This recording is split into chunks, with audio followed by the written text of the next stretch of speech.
My name is Laura.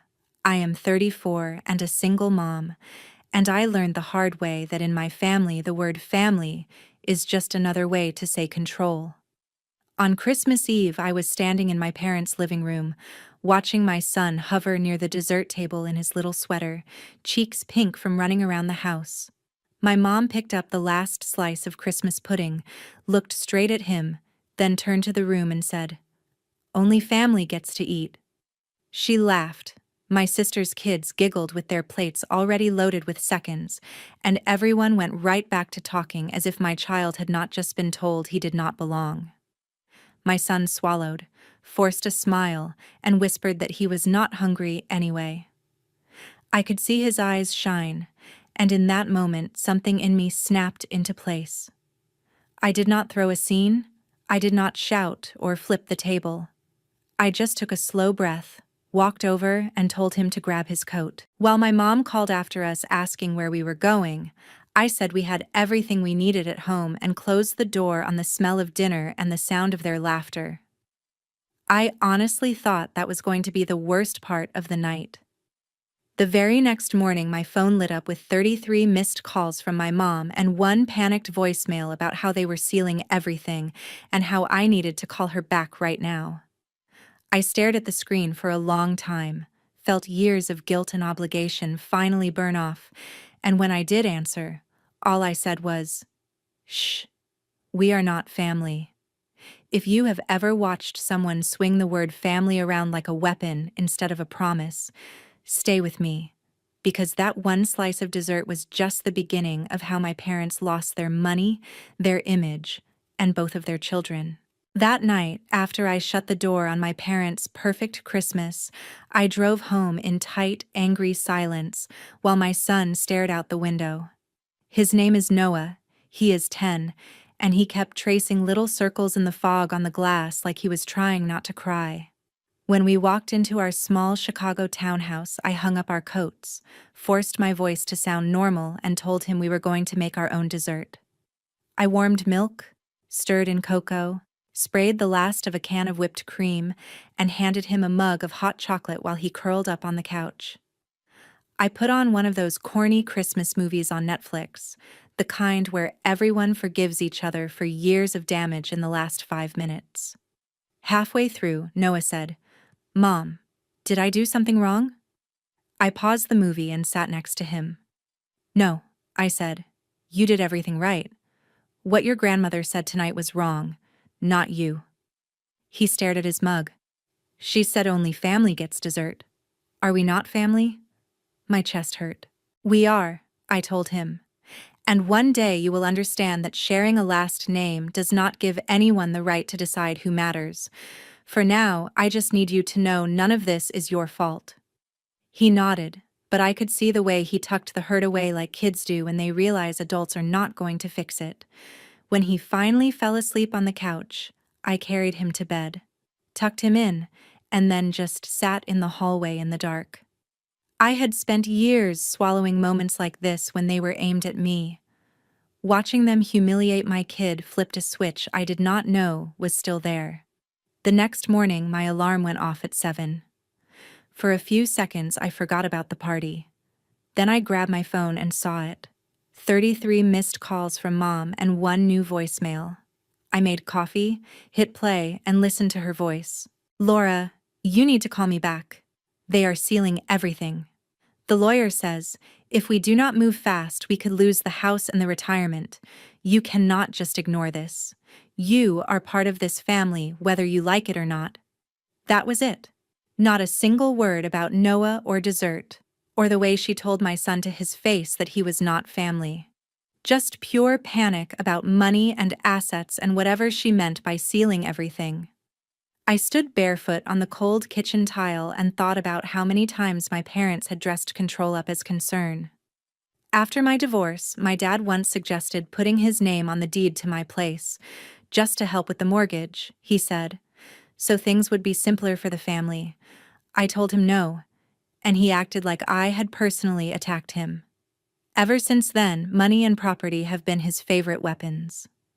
Now here we were again, except this time the thing he seemed terrified of losing was tied to my name. I did not call my mom back. I texted instead. You made it clear last night that my son and I are not family. Handle your house and your retirement with your lawyer. Then I blocked her number, not forever, just long enough to stop the constant buzzing and hear my own thoughts. About an hour later, my phone lit up with a different name.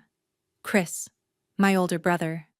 He almost never called unless our parents were in the room. I answered anyway. What the hell happened last night? He asked. Mom is freaking out. Dad is pacing around talking about lawyers and ungrateful children. I told him what happened at the dessert table and what she said to Noah. On the other end of the line, he went quiet. I saw him standing there. He said finally.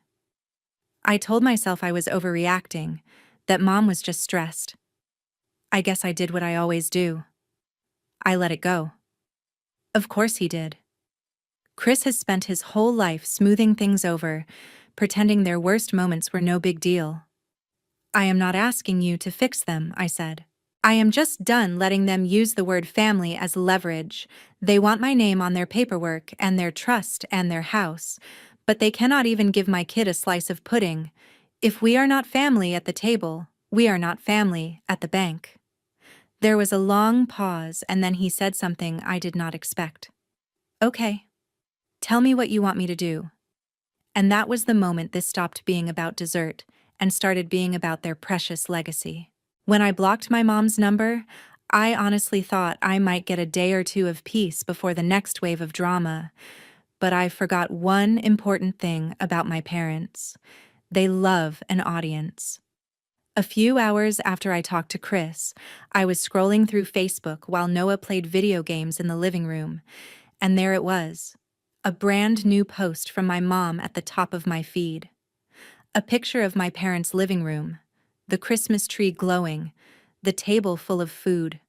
My sister standing there with her kids in their matching pajamas, everyone smiling like an advertisement for the perfect suburban holiday. The caption said, "Feeling so blessed for family this year. Nothing matters more." My stomach turned.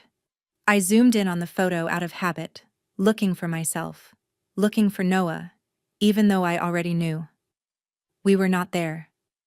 The angle made it obvious that the picture had been taken after we left, like they had literally framed us out of their narrative. I stared at the words "so blessed for family" and heard her voice from the night before. Only family gets to eat. My notifications pinged again, this time a text from my sister. Why did you bail last night? Mom said Noah was being difficult. I sat there for a second, choosing my words very carefully. You saw what happened with the dessert, I typed back. She looked at my kid and told him only family gets to eat. And then gave your kid seconds. There was a pause. The typing dots popped up, disappeared, popped up again. Finally, she replied, "You are being dramatic. It was a joke. You know how Mom is. You cannot blow up the whole family over one awkward comment." That was the thing. To Emily, it was always one comment, one joke, one moment, never a pattern. I stared at the message and realized we were not having the same conversation. She had grown up as the golden child, the one they bragged about at dinner parties, the one who could screw up and still get rescued. I had grown up as the example of what not to be. I did not bother arguing. I just replied, if it was a joke, it was at my son's expense, and I am done letting them laugh. Then I set my phone down and pulled out an old notebook from the kitchen drawer, the one I used to write grocery lists and half-finished resolutions in. On the first clean page, I wrote a date, and then I started listing every time I could remember my parents choosing a favorite or using money to pull the strings. The time they skipped Noah's birthday party to take my sister and her kids on a trip to the lake house. The time they told me I should be grateful they watched Noah for a weekend and then turned around and held it over my head when I would not co-sign a loan. The time my dad suggested again that it would be easier if the house was in his name, for taxes, for the family, for our future. Seeing it all in black ink made me feel less crazy. It was not one dessert. It was a lifetime of being told I was too independent, too emotional, too much, and now my 10-year-old was getting handed the same script. When Chris texted me later that afternoon, he suggested we meet in person, someplace neutral. We picked a small coffee shop a few blocks from my place, the kind with fogged-up windows and people working on laptops. He was already there when I walked in, a half-finished coffee in front of him, fingers drumming on the table. "You look like hell," he said quietly when I sat down. I laughed once because, coming from him, that was almost concern. "Welcome to the dark side," I said. I told him about the Facebook post, about the caption, about how Noah and I had been erased from the picture like we were never there. He shook his head slowly. "I saw Mom post it," he admitted. "I did not realize you were not in the photo until you said it out loud." "That is how deep this goes," I said. "They can cut us out and still tell themselves they are good people." Chris leaned back and rubbed his face. He told me then what he had found out from talking to our parents' lawyer, that there was a family trust and a little web of LLCs wrapped around the lake house in Michigan and some other assets, and that my name was still on one of the deeds as a co-owner from years ago when I helped pay for repairs. Suddenly, that phrase "sealing everything" made a lot more sense. Dad called the lawyer after Christmas. Chris said he wanted to move some things around, make sure certain people were protected. His words, not mine. The lawyer told him he could not just shuffle assets without notifying all the owners, so they might have to temporarily freeze or seal the paperwork until they heard from you. Hence, 33 missed calls, I said. They were not worried about losing me. They were worried about losing access to my signature. Chris nodded, looking a little sick. "They always figured you would never actually walk away," he said. "You have always been the one paying your own bills, raising your own kid. They never thought you would touch the trust. They thought they had me and Emily on the hook, and you would just hover on the outside forever." I stirred my coffee and said, "I am not asking to steal anything from them. I just do not want my name used as their safety net when they cannot even show basic respect to my child. I want whatever part is legally mine to be walled off from their games, so it goes to Noah someday without strings attached." Chris stared at the table for a long time. Finally, he looked up and said, "I can talk to a different lawyer. Not theirs, someone who works for us. We can find out exactly what your options are, what my options are. But you need to understand, if we do this, there is no pretending things are normal after." I thought about Noah standing at that dessert table, about his small voice asking if we were not family. Then I thought about my mom's voicemail, full of panic for her retirement, and not one word for my son. "Good," I said. Normal was killing me slowly. 2 days after that coffee shop meeting with Chris, I got the kind of email that makes your stomach knot before you even finish the first sentence. The subject line said, "Family Trust Concerns," with my parents' lawyer's name underneath. The tone was exactly what I expected, formal and condescending at the same time. It started with, "Dear Laura, your parents have informed me that you may be considering changes to your participation in the family trust and related property interests," and slid straight into a paragraph about potential tax penalties, complications with long-term planning, and how sudden moves could jeopardize your parents' retirement.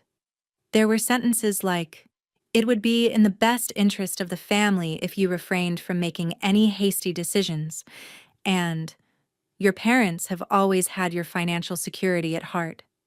Reading it, you would think I was an ungrateful teenager, not the person who had been paying her own bills and raising a kid alone for a decade. I read it twice, then forwarded it to the independent lawyer Chris had found, along with a simple line, "Is any of this actually about taxes, or is it just pressure?" While I waited for a response, I just stood in my kitchen and let the pattern play out in my head. My parents only learned the word boundaries in therapy after my dad's affair years ago, and even then they used it like a weapon, not a practice. They loved the idea of legacy, of a story where they had sacrificed everything for their kids. But in reality, most of their sacrifices were strings dressed up as gifts. When the new lawyer called me back, he was blunt. Some of what the email said was technically true, he explained, but very incomplete. Yes, restructuring a trust and moving property around can have tax consequences, but any decent planner would have talked to me directly about options, not tried to scare me into silence through my parents' mouthpiece. He confirmed what Chris had already told me, that my name on the deed for the Lake House LLC meant nothing significant could happen with that cabin without my consent, and that the firm was obligated to loop me in. When he said, "Frankly, if they are this desperate to keep you from asking questions, you should definitely be asking questions," something inside me relaxed. I was not crazy. I was just inconvenient to people who were used to getting their way. With his help, I drafted my own email, this time not as the scared daughter, but as a co-owner and beneficiary. I wrote, "I am fully aware of my legal interest in the Michigan property and any related entities. I do not consent to any sale, lease, refinance, or restructuring of these assets without my explicit written approval. I also request a full accounting of all transactions related to the property and trust for the last 5 years, sent directly to me. From this point forward, all communication regarding my interest should go through me or my counsel, not through my parents." It felt strange to see those words on the screen, like I was impersonating someone powerful, but the truth was I had always had that power. I had just been trained not to use it. I hit send and went back to loading the dishwasher like it was any other Tuesday. It took less than an hour for my mom to find another way to reach me. Blocking her main number had slowed her down, not stopped her. This time it was a voicemail from the house phone, the one they still kept on the wall like it was 1995. Her voice came through sounding shrill and wet, like she had been crying or wanted me to think she had. "Laura, what are you doing?" she snapped. "Your father is beside himself. The lawyer says you are making everything complicated. Do you have any idea what you are risking?" Then her tone shifted, and the mask slipped just a little. "That cabin is our retirement," she said. "We put our whole lives into giving you kids something to fall back on, and this is how you repay us, by freezing everything because your son had to hear no one time." My jaw clenched. She did not say his name once. She did not say, "I am sorry I humiliated your child." She said, "Your son had to hear no one time," like she had made him go to bed without a story, not told him he was not family in front of a room full of people. And then she said the part that really burned, "He needs to learn respect, Laura. You are too soft with him. This is why we have to be hard sometimes, so he does not turn out like you." I replayed that line twice just to make sure I had heard it right.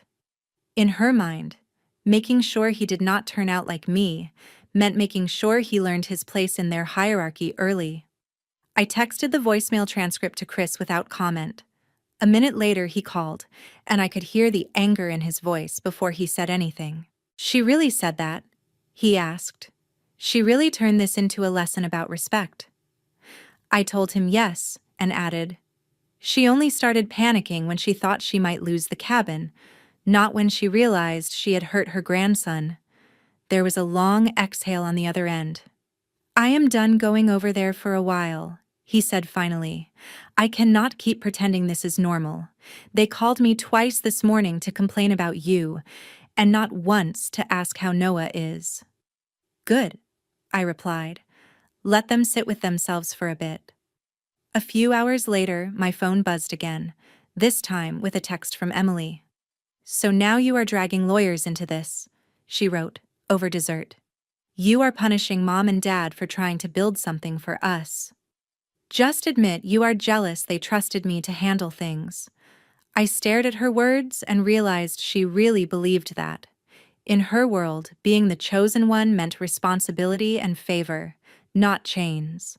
In mine, it meant my son being told he did not count. I typed back, "I am not jealous of being the favorite, Em. I am tired of being the backup. They only called me when their money got touched, not when they broke my kid's heart. I am not the one turning family into a transaction. I am just done being the collateral. Then I put my phone face down, because for the first time in my life, I was not waiting for their approval, their version of the story, or their permission to protect myself. About a week after that voicemail about the cabin and the retirement, just when I thought my parents might finally be running out of ways to reach me, they did exactly what I should have expected. They took it to social media. I was half watching Noah do homework at the kitchen table when a notification popped up from Facebook, an event invite from my mom. The title hit me first: Holiday Family Reconciliation Dinner, little snowflake emojis sprinkled around it like sugar. The description said something like, "After a hard year, we believe in forgiveness and second chances. There is nothing more important than family coming back together." She had posted a photo along with it, our parents' house lit up like a Christmas card, the tree glowing in the front window, a wreath on the door. The guest list was public enough for me to see: neighbors, church friends, my sister, her kids, a few of my parents' wine night couples, and of course, my brother Chris. There was one name missing: mine. I scrolled down and saw comments already rolling in. People wrote things like, "So beautiful, you two are such an inspiration," and "Love how your family always sticks together." I could practically hear my mom soaking up every heart emoji. A second later, my phone buzzed again, this time with a screenshot of the event from Chris. Underneath, he had typed, "You seeing this?" I replied, "Apparently, I have been invited to reconcile, just not tagged." He wrote back, "They called me twice this morning about it. They are acting like they are the victims in all this. Do you want to go?" I stared at that question for a long time. Part of me wanted to ignore the whole thing, let them perform their little redemption arc without me. But another part of me, the part that watched them rewrite history in real time for decades, knew exactly what would happen if I stayed home. They would stand in front of that group and talk about their difficult daughter who turned her back on them. They would cry about how they tried so hard, and no one would ever hear the part where they told a 10-year-old he was not family. If we do not show up, they control the story. I finally typed, "If we do, at least we get to tell the truth." Chris sent back one word: "Okay." On the night of the dinner, I left Noah with a trusted babysitter from down the street. There was no way I was walking him back into that house. As I drove to my parents' place, the neighborhood looked like something out of a catalog. Lights on the houses, inflatable snowmen on the lawns, cars lining the street outside my childhood home. From the driveway, I could hear laughter and Christmas music spilling out into the cold air. Inside, the living room was full. Neighbors holding glasses of wine, church friends balancing plates of food. My sister standing near the tree in a new dress while her kids ran circles around the coffee table.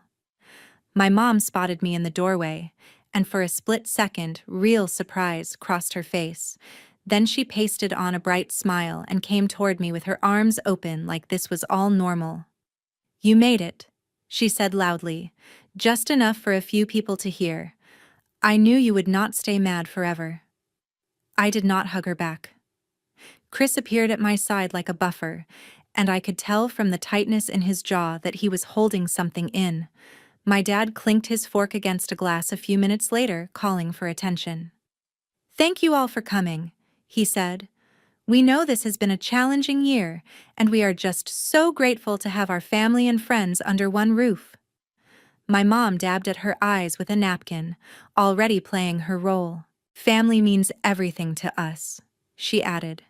"And sometimes there are misunderstandings, but at the end of the day, blood is blood." I felt my shoulders tense. There it was again, the magic word they loved to hide behind: blood. Chris shot me a quick look, the kind that says, "It is now or never." He stepped forward slightly and raised his voice just enough to cut through the polite applause. "Funny," he said, Because last week you looked your 10-year-old grandson in the eye and told him only family gets to eat. The room went silent so fast it was almost funny. Every head turned toward us. My mom froze, her hand still halfway to her face. My dad's smile dropped a fraction of an inch. Chris did not back down. He spoke calmly, like he was explaining a situation at work, not detonating a bomb in our parents' living room. Mom took the last slice of dessert at Christmas and told Laura's kid he was not family, he said. Then you let my sister's kids have seconds while he stood there pretending it did not hurt. And when Laura walked out with her son, the next morning you called her 33 times, not to apologize, but because the lawyer told you you might lose access to the cabin and the trust if she did not sign what you wanted.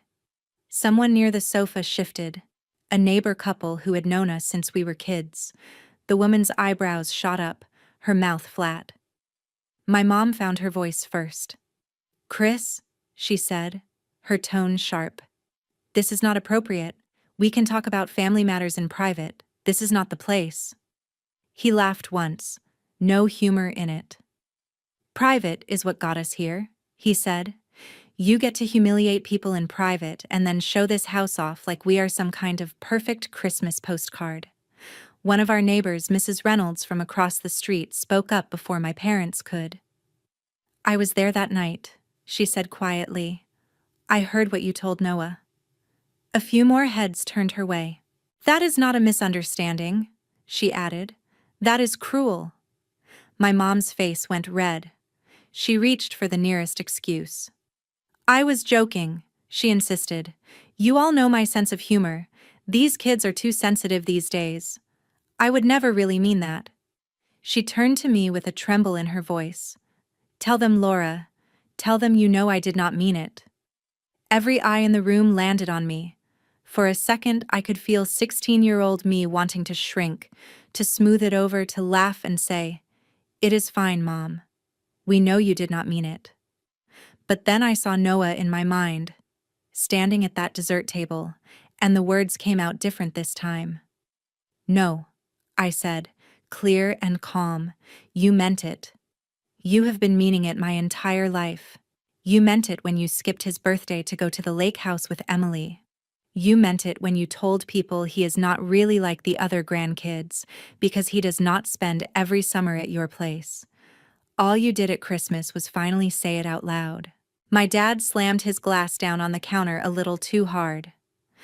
"We built all of this for you ungrateful children," he snapped. "This house, that cabin, the trust, the retirement, everything we have is for you, and this is how you repay us, by dragging our name through the mud in front of our friends." I shook my head. "No," I said. "You did not build this for us. You built it for control. You only called me when the lawyer told you my name was in the way. You didn't call once to ask how Noah was after you humiliated him. That is not love. That is leverage." The room was so quiet I could hear the heating system come on. Behind us, someone set their wine glass down carefully on a coaster, like they were afraid any noise would make things worse. My mom looked around at the faces she had handpicked for this performance and realized, maybe for the first time, that she was not winning them over. Her eyes filled, but the crying came out sharp, almost angry. "You are destroying our family," she said, voice cracking. "You are ruining our legacy, everything we worked for, all because your child had to hear no for once." I felt weirdly calm. "You destroyed it yourself," I said. "The second you decided a 10-year-old was expendable so you could protect your pride and your assets. We are just finally saying it where other people can hear." For a second, nobody moved. Then Chris put his hand on my shoulder. "We are done here," he said quietly. We turned and walked to the door while our parents stood rooted to the spot in the center of their perfect decorated living room, with a room full of witnesses watching them, not with admiration this time, but with something closer to doubt. By the time I got home that night, the neighborhood group chat was already buzzing, screenshots of my mom's reconciliation post sitting right next to messages like, I did not know they treated their grandson like that, and that was hard to watch. My parents had finally gotten the audience they wanted.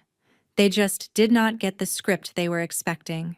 A few days after the disaster reconciliation dinner, the house finally went quiet again. At least on the surface. No calls, no messages, just this strange, heavy pause like the moment right after a storm when you are not sure if there is another wave coming. I used that silence to finish what I had started with the lawyer Chris and I had hired. He sent me a detailed summary of the trust and the LLCs wrapped around the Michigan cabin, and for the first time in my life I saw my name on paper the way my parents saw it, not as an inconvenience, but as a key. The paperwork made it very clear nothing meaningful could happen with that property without the consent of every owner, which included me. With his guidance, I signed documents that formally separated my interest from anything my parents could control day to day. My share of the cabin and any related income was locked to me and, eventually, to Noah. Any refinance, sale, or new loan they wanted would require my explicit written approval. The lawyer was calm and matter-of-fact about it.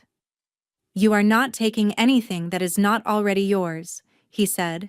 "You are just making sure no one can use your name in a way you do not agree with." Chris went a step further. As a beneficiary on parts of the trust my parents had always assumed would be their backup cash flow, he elected to delay or limit future distributions that would go directly to them. Nothing illegal, nothing vindictive on paper, just sober choices that made it impossible for them to keep living like there would always be another check coming for every new toy or party. When the dust settled, the numbers told a story my parents had never imagined.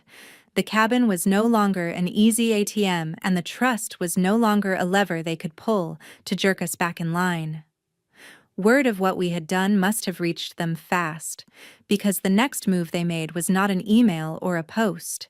It was a knock on my front door late on a gray Saturday afternoon. I checked the peephole and saw them on my stoop, my dad holding a Christmas tin of cookies like a prop, my mom clutching a folded tissue in one hand, her eyes already red. For a second my stomach flipped the way it always did before a fight, but then I remembered the Christmas party, the dessert table, the look on Noah's face, and the feeling went flat. I opened the door just enough to stand in it. Mom launched in first. "We need to talk," she said, her voice soft and shaky, not the shrill edge from the voicemails.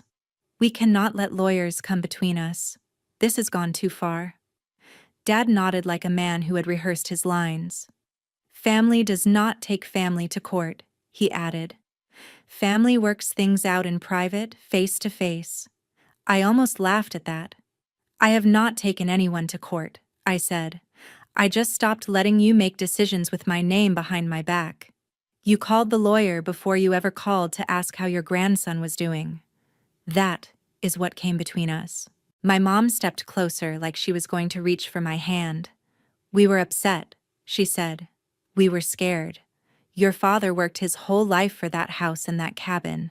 We were just trying to secure our retirement and something for you kids." "You mean something for the kids who play along?" I said. "The ones who do not say no." Dad's jaw tightened.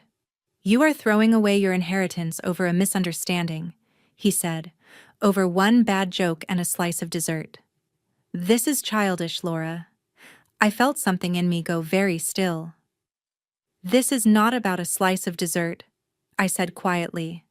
"This is about every time you chose control over kindness and then called it love, every time you dangled money over our heads and called it sacrifice. Christmas was just the first time you said the quiet part out loud in front of my child." Mom's eyes flashed, the tears shifting from sad to angry. "You will regret this when we are gone," she said. "One day you will wish you had not poisoned your brother against us or taken our future away." I shook my head. "Chris is a grown man who finally opened his eyes," I said. "I did not take your future. I just stopped letting you finance it with my son's dignity. You keep talking about your legacy like it is something on paper. The only legacy I care about is the one Noah carries, and I refuse to let him learn that love means accepting whatever people do to you as long as they share your DNA. My dad lifted the cookie tin like it was some kind of peace offering. "Can we at least come inside and talk to him?" he asked. "He is our grandson." My hand tightened on the edge of the door. "He is my son," I answered. "And until you can look him in the eye and apologize without excuses, you do not get access to him, or to my life, or to my signature. Right now, you are not safe for him, and that matters more to me than any house, any cabin, any trust." My mom's face crumpled at the word unsafe, like I had accused her of something unforgivable. But she still did not say the one thing that might have mattered. "I am sorry for what I said to Noah." She just kept circling back to how much they had given, how hard they had worked, how unfair it was that we were cutting them off. I finally felt the conversation hit the same wall it always hit, the place where they would rather feel wronged than be accountable. I took a breath. "I am not doing this anymore," I said. "You do not get to hurt my child and then hide behind the word legacy. You are not my legacy. You are my lesson, and I am done repeating it." Before they could answer, I stepped back just enough to be clear and closed the door. I stood there with my hand on the knob, listening to the muffled sound of my mom crying and my dad muttering something about ungrateful kids on the other side. Eventually, their footsteps faded down the stairs and the car door slammed and the engine started. Inside my house, it was quiet. No ringing phone, no pounding on the door, just the sound of Noah in his room humming to himself while he built something out of plastic bricks. Completely unaware that outside his world, the people who had taken dessert away from him were finally learning what it felt like to be left with nothing they could control. In the weeks after I closed the door on my parents, nothing dramatic happened, and that was the strangest part. No more voicemails about lawyers, no Facebook essays about forgiveness, no group texts trying to guilt me into coming over. It was just quiet. For the first time in my life, my phone could sit on the counter all day without turning into a grenade. At first, the silence felt wrong, like I should be doing something, reaching out, fixing it, playing the role I had always played, the one where I swallowed my pride so everyone else could stay comfortable. But every time that old instinct kicked in, I pictured Noah at that dessert table, and it snapped me right back. A few days after the door scene, Chris came over with pizza and a couple of those cheap Christmas movies on streaming. He walked in like he had been holding his breath for years and was finally allowed to exhale.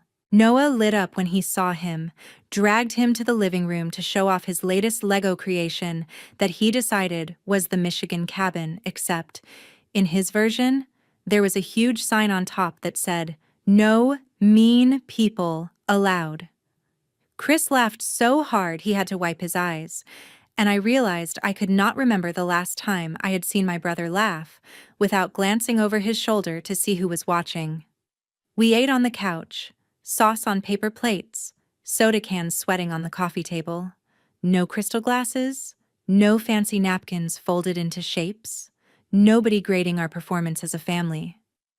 At one point in the movie, a character gave this big speech about how family is everything, and Noah turned to me and asked, "Does that mean you have to stay even when they are mean?" I muted the TV and told him the truth, the kind nobody ever told me when I was his age.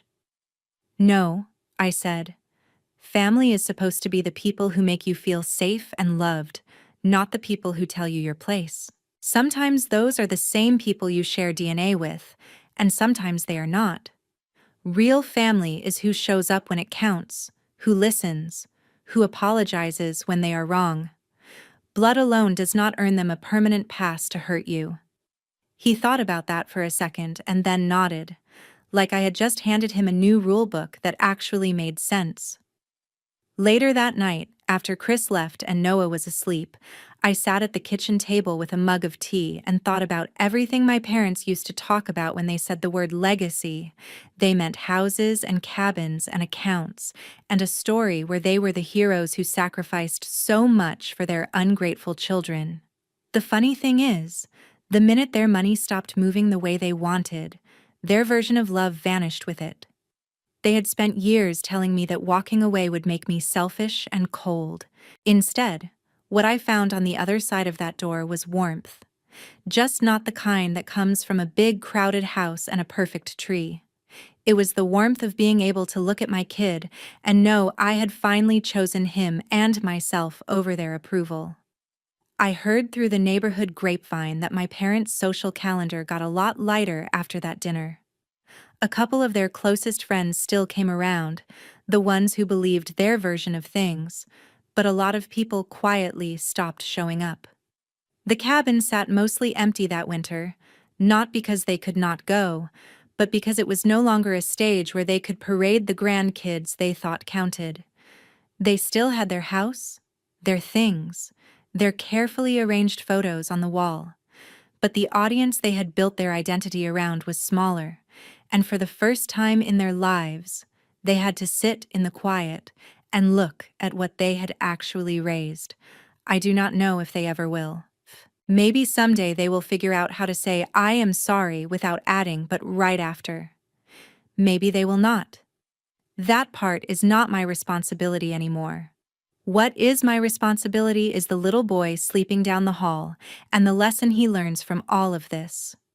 I want him to grow up knowing that love without respect is not love, that you are allowed to walk away from people who hurt you, even if the world tells you family is everything, and that protecting your peace is not selfish, it is survival. I did not burn my family to the ground, I just stopped standing in the fire and calling it home. And if any of this sounds familiar to you, if you have ever been told to keep the peace while someone chipped away at your dignity, even in the name of family, I hope you hear this clearly. You are not crazy, and you are not alone. Have you ever had to cut off someone toxic, even if they shared your last name? And how did you know it was finally time to walk away?